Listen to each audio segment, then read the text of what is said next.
Now we will slice cucumbers 3 mm or so thick.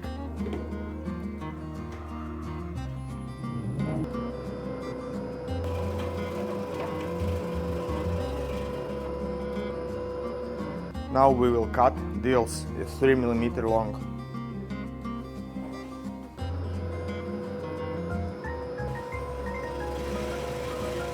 Now we will cut parsley 3 mm long.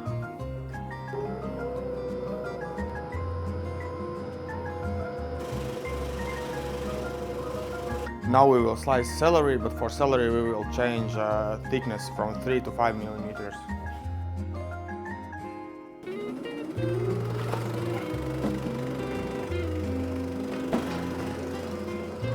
Now we will cut leeks 5 mm long.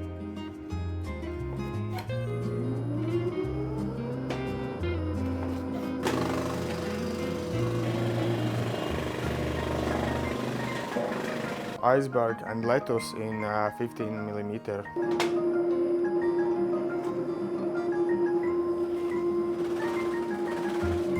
Now we will slice white radish 2 mm long slices.